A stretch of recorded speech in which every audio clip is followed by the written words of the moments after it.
जी, तो क्लास यहाँ तक हमने बात की कि जो हमारे पास इक्विलिब्रियम आता है ओपन इकोनॉमी में, वो दो तरह की मार्केट से आता है और दो तरह की मार्केट में अलग अलग इक्विलिब्रियम देखने को मिलता है। जो मार्केट फॉर लोनेबल फंड्स है, वहाँ का जब इक्विलिब्रियम आता है सप्लाई और डिमांड की फोर्सेस से, तो वहाँ से हमारे पास आता है interest rate, equilibrium interest rate. और जब market for foreign currency exchange का इक्विलिब्रियम आता है डिमांड एंड सप्लाई को यूज रेट, इससे हमारे पास क्या आता है फॉरेन करेंसी एक्सचेंज रेट या एक्सचेंज रेट। ठीक है, और इन दोनों मार्केट्स में सप्लाई और डिमांड की फोर्सेस अलग अलग हैं, ये अभी तक हमने यहाँ पे देखा। अब हम नेक्स्ट भी इसको रिवाइव कर लेते हैं कि मार्केट फॉर लोनेबल फंड्स जो होती है उसमें सप्लाई जो आती है वो नेशनल सेविंग से आती है। ठीक है, और डिमांड जो हमारे पास आती है वो डोमेस्टिक इन्वेस्टमेंट और नेट कैपिटल आउटफ्लो से आती है। और जो हमने बात की कि इन दोनों सप्लाई और डिमांड की इक्विलिब्रियम से, यानी कि जहाँ पे ये सप्लाई और ये डिमांड आपस में इंटरेक्ट करते हैं, वहाँ से हमारे पास क्या आता है इंटरेस्ट रेट। और वो इंटरेस्ट रेट कौन सा होता है? Real interest rate.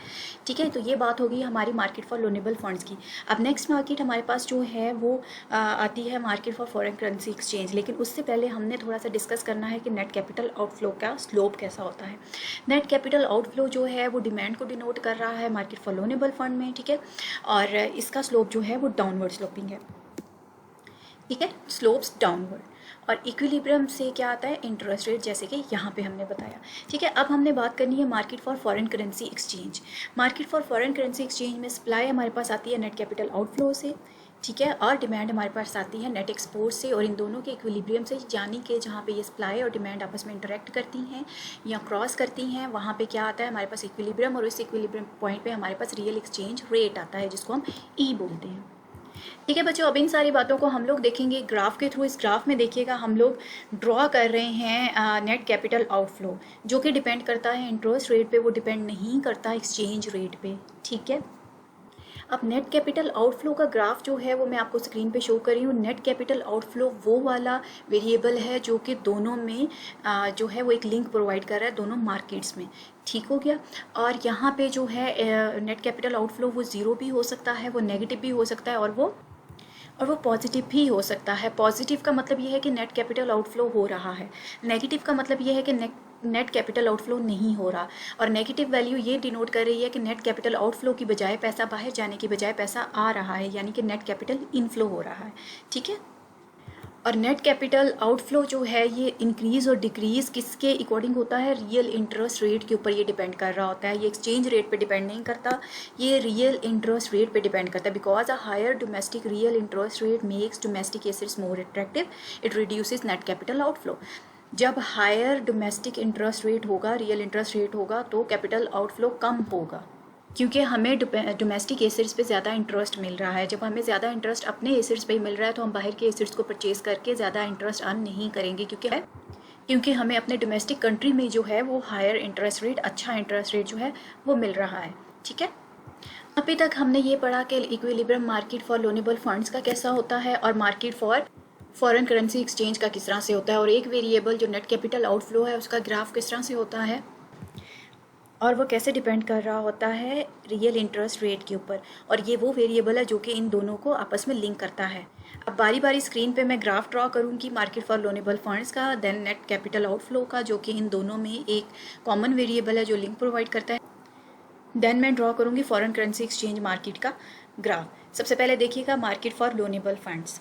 ठीक है, ये supply and demand and then net capital outflow, और देन अब हमारे पास net capital outflow, and then अब हमारे पास आएगा market for foreign currency exchange का ग्राफ। अब हमने जो चीज़ यहाँ पे समझनी है वो इन दोनों मार्केट में जो एक सेम लिंक प्रोवाइड कर रहा है वो तो ये आ गया नेट कैपिटल आउटफ्लो, ये एक लिंक प्रोवाइड कर रहा है। अब हमने ये चीज़ समझनी है कि इन दोनों में जब इक्विलिब्रियम होगा, मार्केट फॉर लोनेबल फंड्स में हमने बात की कि इक्विलिब्रियम तब होगा जब सप्लाई और डिमांड आपस में इंटरेक्ट करेगी, और वो जो पॉइंट होगा वहाँ से हमारे पास रियल इंटरेस्ट रेट आएगा। अब ये जो रियल इंटरेस्ट रेट आ रहा है ये डिटर्मिन करता है नेट कैपिटल आउटफ्लो कितना हो रहा है।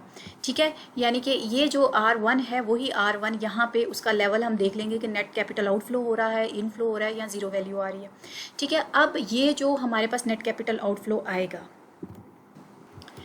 अब यही नेट कैपिटल आउटफ्लो जो एज अ डिमांड यूज़ हो रहा है हमारे पास मार्केट फॉर लोनेबल फंड्स में, ये market for foreign currency exchange में एज अ सप्लाई यूज़ होगा। ठीक है, as a supply net capital outflow को हम लोग यूज़ करेंगे, और फिर हम लोग ये सप्लाई को डिनोट कर रहा है क्योंकि ये रियल एक्सचेंज रेट पे डिपेंड नहीं करता। इसलिए ये जो है ये स्ट्रेट लाइन है, ठीक है, ये स्ट्रेट होगा, ये चेंज नहीं होगा रियल एक्सचेंज रेट के चेंज होने से, ये स्ट्रेट होगा। अब डिमांड जो है net exports, real exchange rate जैसे जैसे ज़्यादा होगा नेट एक्सपोर्ट इसी तरह से कम होंगी, और रियल एक्सचेंज रेट जिससे जैसे जैसे कम होगा और नेट एक्सपोर्ट उस तरह से ज़्यादा होंगी। लोअर एक्सचेंज रेट का मतलब ये है, जब एक्सचेंज रेट कम होता है इसका मतलब ये होता है कि price of the goods and services of that country becomes cheaper, जो उस कंट्री के गुड्स एंड सर्विसेज की जो प्राइस होती है वो भी कम होती जाती है। इससे क्या होता है कि आपकी एक्सपोर्ट्स इंक्रीज़ होती हैं क्योंकि आपके गुड्स जो होते हैं वो चीपर हो रहे होते हैं, और बाकी फॉरेन कंट्रीज जो होते हैं वो आपकी कंट्री के गुड्स जो हैं वो परचेज कर रहे होते हैं, ठीक है। So panel A, this is the panel A. In the panel A the supply and the demand for loanable funds determine the real interest rate, ठीक है। ये सप्लाई और डिमांड की जो फोर्सेज हैं इससे हमें रियल इंटरेस्ट रेट मिलता है मार्केट फॉर लोनेबल फंड्स में, ये मैं आपको पहले भी बता चुकी हूँ। और इन पैनल बी यानी कि ये वाला जो पैनल है, the interest rate determines the net capital outflow. अब इंटरेस्ट रेट जो यहाँ से आए वो डिटर्मिन क्या करता है, नेट कैपिटल आउटफ्लो, जैसे कि मैंने आपको पहले बताया। Which provides the supply of the dollars in the market for foreign currency exchange. इधर से जो आता है वो क्या हमें यहाँ पे सप्लाई प्रोवाइड करता है, किसकी, डॉलर्स की, ठीक है। यही बात मैंने आपको बताई थी कि नेट कैपिटल आउटफ्लो यहाँ जितना हो रहा है, जितना पैसा बाहर जा रहा है वही यहाँ पे पैसा क्या बन जाता है, सप्लाई, ठीक है बच्चों। अब हम लोग बात करेंगे पैनल सी की, इस वाले पैनल की। The supply and the demand for dollars in the market for foreign currency exchange determine the real exchange rate. इनके सप्लाई और डिमांड की फोर्सेस के इंटरेक्शन से हमारे पास क्या आता है, रियल एक्सचेंज रेट। बच्चों ये वही बात जो है वो ग्राफ के थ्रू आपको एक्सप्लेन कर दी गई है, जो मैं आपको पहले बता चुकी हूँ कि मार्केट फॉर लोनेबल फंड की जो डिमांड और सप्लाई की फोर्सेज हैं उनसे हमारे पास रियल इंटरेस्ट रेट आता है, और दूसरी जो है रियल एक्सचेंज रेट आता है हमारे पास फॉरेन करेंसी एक्सचेंज वाली मार्केट से, ठीक है। यही बात हम अभी डिस्कस कर रहे थे। अब हमने बात करनी है गवर्नमेंट बजट डेफिसिट। जब गवर्नमेंट का बजट डेफिसिट होता है, बजट डेफिसिट का मतलब ये है कि खर्चे हमारे ज़्यादा हैं, स्पेंडिंग हमारी ज़्यादा है और आमदनी हमारी क्या है, कम है। Tax revenue is less than total spending या government spending. So budget deficit क्या होता है, बजट डेफिसिट को हम लोग डिफाइन कर सकते हैं as a government spending exceeds government revenue. जब गवर्नमेंट की स्पेंडिंग जो है वो ज़्यादा है, खर्चे ज़्यादा हों और गवर्नमेंट की आमदनी कम हो तो उसको हम लोग बजट डेफिसिट कहते हैं।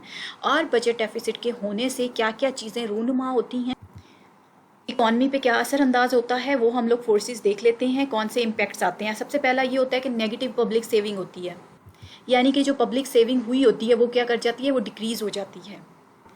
और पब्लिक सेविंग क्या होती है, पब्लिक सेविंग वो अमाउंट होती है जो गवर्नमेंट के पास जो होती है as a tax revenue save होती है।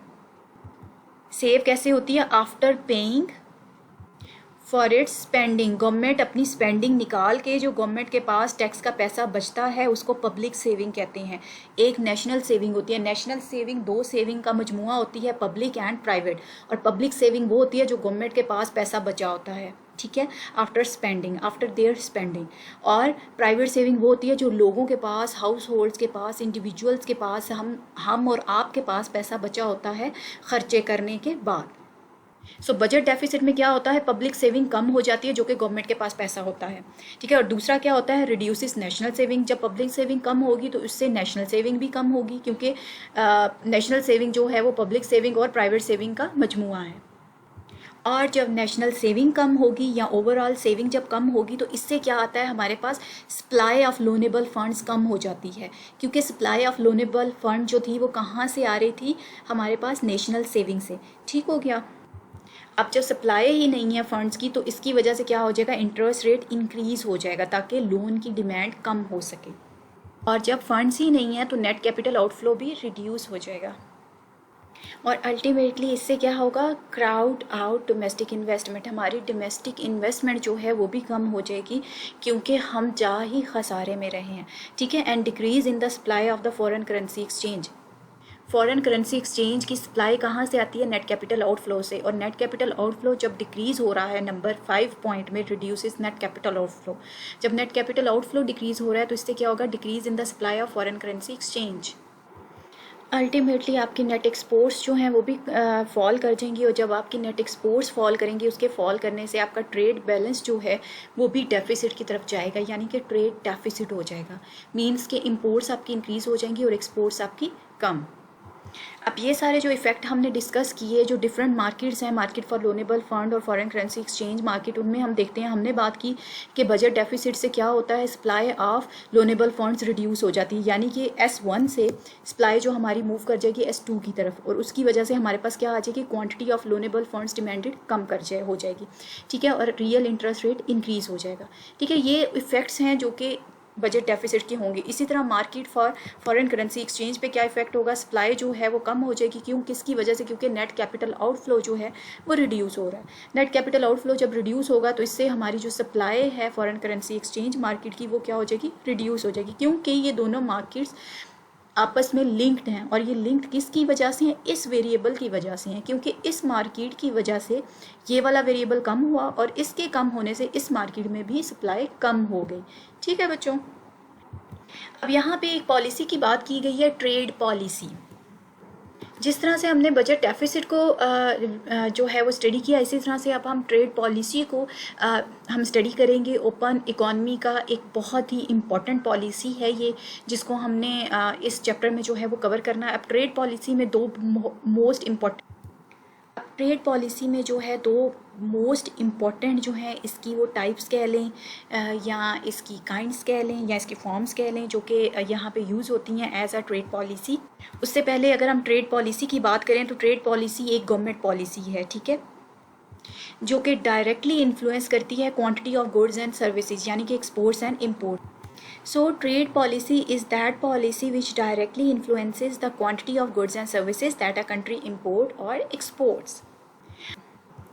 अब जो टू मोस्ट इम्पॉर्टेंट टाइप्स या कॉमन आप कह लें कि ट्रेड पॉलिसी की टाइप्स हैं, वो कौन कौन सी हैं, टैरिफ एंड कोटा। अब टैरिफ क्या होता है, टैरिफ वो टाइप ऑफ टैक्स है जो कि इम्पोर्ट्स पे लगाया जाता है, इम्पोर्टेड गुड्स पे। The tax which is imposed on the goods which are imported is known as tariff. अब इम्पोर्ट कोटा क्या है, कोटा एक लिमिट लगा दी जाती है कि इस लिमिट से ज़्यादा आपने चीज़ें इंपोर्ट नहीं करनी। So tariff is a tax on import and import quota is a limit on quantity of imports. अब हमने कुछ मैक्रो इकोनॉमिक लेवल के इम्पैक्ट देखते हैं ट्रेड पॉलिसी के, जो कि ट्रेड पॉलिसी की वजह से हमें बियर करने पड़ते हैं। जैसे कि पहले हम बजट डेफिसिट के इम्पैक्ट देखें, अब हम ट्रेड पॉलिसी के इम्पैक्ट देखेंगे जो कि मैक्रो लेवल पे हैं, ठीक है, जो कंट्री नेशनल लेवल पे हैं। सो ट्रेड पॉलिसी से क्या होता है, डिक्रीज़ होती हैं हमारी इंपोर्ट्स, ठीक है, क्योंकि रिस्ट्रिक्शन लग जाती है, इसके अलावा टैरिफ लग जाता है। वो टू टाइप्स की जो ट्रेड पॉलिसीज पे इम्प्लीमेंट की जाती हैं उसकी वजह से इंपोर्ट्स ने डिक्रीज़ ही होना है definitely. So increase in net exports. ये अब ट्रेड पॉलिसी क्यों अपनाई जाती है, ये टैरिफ और ये इंपोर्ट कोटा क्यों लगाया जाता है, इसका एक फ़ायदा ये होता है कि हमारी एक्सपोर्ट्स इंक्रीज़ होती हैं। जब हमारी इंपोर्ट्स कम होंगी तो हम ज़्यादा कोशिश करेंगे कि हम चीज़ें बनाएं, अपनी चीज़ें खुद बनाएं। जब हम अपनी चीज़ें खुद बनाएंगे तो हमारे पास इंपोर्ट के लिए क्वांटिटी भी ज़्यादा होगी, प्रोडक्शन ज़्यादा होगी, आउटपुट ज़्यादा होगी। एक्सपोर्ट्स तभी ज़्यादा होंगी जब आउटपुट ज़्यादा होगी, ठीक है। तो इसका एक फ़ायदा ये हुआ कि इंक्रीज़ इन नेट एक्सपोर्ट्स, क्योंकि इंपोर्ट वाला जो पोर्शन है ट्रेड में वो हमारा ट्रेड बैलेंस में कम हो रहा होता है, और जब नेट एक्सपोर्ट्स हमारी इंक्रीज़ होंगी तो उनके इंक्रीज़ होने से demand for dollars in the market for foreign currency exchange ये भी इंक्रीज़ हो जाएगी और रियल एक्सचेंज रेट एप्रिशिएट होगा, विच मीन्स कि रियल एक्सचेंज रेट ज़्यादा होगा। अब यहाँ पे टू साइडेड इम्पैक्ट्स जो हैं वो देखने में आएंगे। जब रियल एक्सचेंज रेट एप्रिशिएट होगा मीन्स रियल एक्सचेंज रेट ज़्यादा होगा, तो इससे क्या होगा, एक्सपोर्ट्स जो है हमारी डिस्करेज होंगी, लोग हमारी चीज़ें नहीं खरीदेंगे, ठीक है। और हमारे रियल इंटरेस्ट रेट में कोई चेंज नहीं आएगा, क्योंकि रियल इंटरेस्ट रेट हमारा डिपेंड कर रहा है किसके ऊपर, net capital outflow and national saving, ठीक है। सो रियल इंटरेस्ट रेट जो है उसमें कोई चेंज नहीं आएगी, क्योंकि नेट कैपिटल आउटफ्लो जो है वो चेंज नहीं हो रहा। जब नेट कैपिटल आउटफ्लो नहीं चेंज होगा और रियल इंटरेस्ट रेट में कोई चेंज नहीं आएगी तो डेफिनेटली नेशनल सेविंग जो हैं वो भी इतनी इफेक्ट नहीं होंगी, और कोई चेंज नहीं आएगी नेट एक्सपोर्ट्स पे। क्यों? क्योंकि नेट कैपिटल आउटफ्लो जो है वो इक्वल होता है नेट एक्सपोर्ट्स के। हमने ये बात की थी फॉरेन करेंसी एक्सचेंज वाली मार्केट में, ठीक है, कि net capital outflow is equal to net exports. तो नेट कैपिटल आउटफ्लो जब उसमें चेंज नहीं है तो नेट एक्सपोर्ट्स में भी चेंज नहीं आएगा। हाँ, लेकिन ये हमने बात की कि टैरिफ की वजह से जो हम लोग ट्रेड पॉलिसी अगर टैरिफ वाले अपनाते हैं तो उससे डिक्रीज़ हो जाएंगी इंपोर्ट्स हमारी, ठीक है। और अगर हमारा रियल एक्सचेंज रेट अप्रिशिएट होता है तो उससे हमारी डिक्रीज़ हो जाएंगी एक्सपोर्ट्स। ये तो बात हमने की ट्रेड पॉलिसीज़ की और उनका इम्पैक्ट जो होता है इकॉनमी के ऊपर और टू टाइप्स की जो मार्केट हैं उनके ऊपर। और हमने ये बात की कि मार्केट फॉर लोनेबल फंड्स और नेट कैपिटल आउटफ्लो वाली जो चीज़ है, जो दो पैनल हैं, panel A and panel B, उनके ऊपर कोई इफेक्ट नहीं आता। इफेक्ट आता है रियल एक्सचेंज रेट पे। रियल एक्सचेंज रेट जो है वो इंक्रीज़ हो जाता है और जिसकी वजह से नेट एक्सपोर्ट्स जो हैं वो इफेक्ट होती हैं। सो अब हम नेक्स्ट टॉपिक जो है political instability and capital flight के बारे में बात करेंगे। और बाकी अभी तक जितना मैंने बच्चों आपको करवाया है, आपने सिर्फ वो चीज़ करनी है। अब पॉलिटिकल इंस्टेबिलिटी ये होता है कि पॉलिटिकली जो आपका कंट्री है वो कितना स्टेबल है। पॉलिटिक्स आपके कंट्री की स्टेबल है या नहीं है। अगर पॉलिटिक्स जो है या पॉलिटिकल इंस्टेबिलिटी होगी तो उसका इफ़ेक्ट आपकी इकॉनमी के ऊपर आता है और आपके कैपिटल के ऊपर आता है, जिसकी वजह से कैपिटल जो है वो आपका नेट कैपिटल आउटफ्लो होता है। आउटफ्लो इन अ सेंस इस तरह से नहीं होता कि आपका पैसा बाहर जा रहा है। ये किस तरह से होता है, इसको कैपिटल फ्लाइट बोलते हैं। ये रिडक्शन हो जाती है, जो आपके डिमांड होती है एसेट्स, जो आपके कंट्री के डोमेस्टिक एसेट्स की डिमांड होती है उसमें कमी आ जाती है। कैपिटल फ्लाइट बेसिकली क्या है, लार्ज एंड सडन, बहुत बड़े पैमाने पे और अचानक reduction in the demand for assets located in a country. Demand for asset located in a country mean domestic assets की मांग में कमी आने की वजह से जो आपके कैपिटल में कमी आती है उसको कैपिटल फ्लाइट बोलते हैं। और ये किसकी वजह से आती है, पॉलिटिकल इंस्टेबिलिटी की वजह से ये सडन रिडक्शन आती है। अब 1994 में पॉलिटिकल इंस्टेबिलिटी जो है वो देखने में आई, जिसकी वजह से कैपिटल फ्लाइट हुई।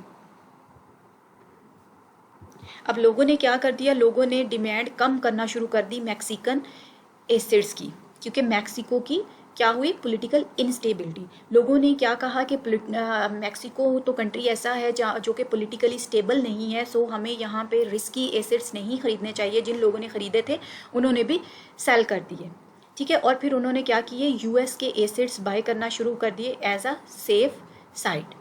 इस पॉलिटिकल इंस्टेबिलिटी की वजह से लोगों ने जो मैक्सिकन जो एसेट्स थे उनको ख़रीदना कम कर दिया, जिनकी वजह से क्या हुआ, कैपिटल फ्लाइट हुई, यानी कि कैपिटल में रिडक्शन आई, आपका कैपिटल रिड्यूस हो गया, आपके कैपिटल की डिमांड जो है वो रिड्यूस हो गई। और ये जो मैक्सिकन कैपिटल फ्लाइट हुई इसका इफेक्ट जो है वो दोनों मार्केट्स पे आया, यानी कि market for loanable funds and market for foreign currency exchange पे। इस तरह से आया, वो देख लेते हैं कि इंटरेस्ट रेट जो था मैक्सिको में वो इंक्रीज़ हो गया। इंटरेस्ट रेट किस तरह से इंक्रीज़ हुआ, इंटरेस्ट रेट के इंक्रीज़ होने की वजह से डोमेस्टिक इन्वेस्टमेंट जो है वो रिड्यूस हो गई, क्योंकि इन्वेस्टमेंट कर्व जो है वो हमारा मार्केट फॉर लोनेबल फंड्स में डिमांड को डिनोट कर रहा है। तो जब इंटरेस्ट रेट इंक्रीज़ होगा तो इसका मतलब ये है कि डोमेस्टिक इन्वेस्टमेंट रिड्यूस होगी, और डोमेस्टिक इन्वेस्टमेंट रिड्यूस होने की वजह से कैपिटल एकुमुलेशन या कैपिटल जो हम लोग जमा कर रहे थे या कैपिटल जो हमारे पास आ रहा था उसका आना क्या हो गया, कम हो गया। कैपिटल में पैसे में कमी आ गई, डिक्रीज़ इन द कैपिटल। और इसके डिक्रीज़ होने की वजह से जब पैसा ही हमारे पास कम आ रहा है, फ़ायदा ही कम हो रहा है, फाइनेंस में कमी आ रही है, तो फाइनेंस के कम होने की वजह से इकोनॉमिक ग्रोथ भी हमारी क्या हो जाती है, स्लो। और अल्टीमेटली इसका इफेक्ट किसके ऊपर आता है, पैसो डेप्रिशिएट्स, मीन जो मैक्सिकन करेंसी है वो क्या हो जाती है, वो डिक्रीज़ हो जाती है और आपकी एक्सपोर्ट्स चीपर हो जाती हैं और इंपोर्ट्स आपकी मोर एक्सपेंसिव। यानी कि अगर आपने बाहर से कोई चीज़ मंगवानी है तो आपको बहुत महंगी पड़ेगी, क्योंकि आपका पैसा छोटा हो गया। पैसो मैक्सिको का पैसा है, ठीक है, मीन उसकी करेंसी है जो कि डेप्रिशिएट हो चुकी है, जिसकी वैल्यू कम हो चुकी है। और अगर आप बाहर चीज़ें भेजेंगे, लोग आपकी बाहर से चीज़ें ख़रीदेंगे तो उनको सस्ती पड़ेंगी क्योंकि आपका पैसा छोटा है, और इम्पोर्ट्स आपको महंगी पड़ेंगी क्योंकि आपका पैसा छोटा है। और ट्रेड बैलेंस जो है वो सरप्लस की तरफ मूव करना शुरू कर जाएगा। और ट्रेड सरप्लस कब देखने में आता है, जब एक्सपोर्ट्स की वैल्यू ग्रेटर हो इंपोर्ट्स की निस्बत, एक्सपोर्ट्स आपकी ज़्यादा हों और इंपोर्ट्स कम हों, ठीक है। और इसके ऑपोजिट होता है ट्रेड डेफिसिट, जिसमें आपकी इंपोर्ट्स ज़्यादा होती हैं। तो यहाँ पे हमने याद ये रखना है कि ट्रेड सरप्लस क्या है। ट्रेड सरप्लस की तरफ जो कंट्री है वो मूव कर जाता है, और ट्रेड सरप्लस जो है उसका मतलब ये है कि आपकी एक्सपोर्ट्स ज़्यादा हैं और आपकी इंपोर्ट्स कम हैं। अब मैक्सिको की ये सारी सिचुएशन की वजह से अमेरिका की लोगों ने करेंसी को ख़रीदना शुरू कर दिया, तो इसका इम्पैक्ट अमेरिकन मार्केट पे क्या आया वो देखते हैं। यूएस मार्केट में यूएस का नेट कैपिटल आउटफ्लो जो है वो फॉल कर जाएगा। क्यों? क्योंकि नेट कैपिटल आउटफ्लो की बजाय नेट कैपिटल इनफ्लो हो रहा है, क्योंकि लोगों ने यूएस की चीज़ें एसेट्स ख़रीदना शुरू कर दिए हैं, तो डोमेस्टिक चीज़ों की सेल हो रही है। तो जब डोमेस्टिक चीज़ों की सेल हो रही है तो इसका मतलब है कैपिटल आपके पास पैसा आ रहा है, पैसा बाहर जा नहीं रहा। So there is a fall in US net capital outflow. और दूसरी बात ये है कि डॉलर आपका अप्रिशिएट होगा, मीन्स के डॉलर की वैल्यू में इंक्रीज़ होगा, डॉलर की कदर में इजाफा होगा। अब इस सब की वजह से क्या हो जाएगा, यूएस इंटरेस्ट रेट्स जो हैं वो फॉल कर जाएंगे।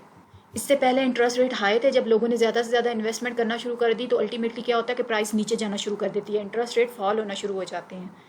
लेकिन इस सब का जो इम्पैक्ट है वो यूएस इकॉनमी पे बहुत कम आता है। क्यों? क्योंकि यूएस की इकॉनमी बहुत बड़ी है as compare to Mexican economy. ठीक है, ये एक एग्जांपल थी आपको समझाने के लिए कि पॉलिटिकल इंस्टेबिलिटी क्या होती है, कैपिटल फ्लाइट क्या होता है। आपने बेसिकली ये समझना है कि पॉलिटिकल इंस्टेबिलिटी की वजह से जो आपकी कैपिटल फ्लाइट होती है, जो आपके रिडक्शन होती है लार्ज लेवल की डिमांड में, जो कि डिमांड आपकी एसिड्स होते हैं, डोमेस्टिक एसिड्स की डिमांड में जब कमी देखने में आती है उसको कैपिटल फ्लाइट बोलते हैं। तो उसका कैसे इम्पैक्ट होता है दोनों कंट्रीज़ पे, जिस कंट्री में कैपिटल फ्लाइट हो रही है और जिस कंट्री से फिर लोग चीज़ें खरीद रहे हैं, तो उन दोनों इकॉनमीज़ पे क्या इफेक्ट होता है। तो this is all about this chapter. ये चैप्टर यहाँ पे ख़त्म होता है। इंशाल्लाह अब नेक्स्ट चैप्टर के साथ आपसे फिर मुलाकात होगी। तब तक अपना और अपने प्यारों का ढेर सारा ख्याल रखिएगा और मुझे अपनी दुआओं में ज़रूर याद रखिएगा। अल्लाह हाफिज़।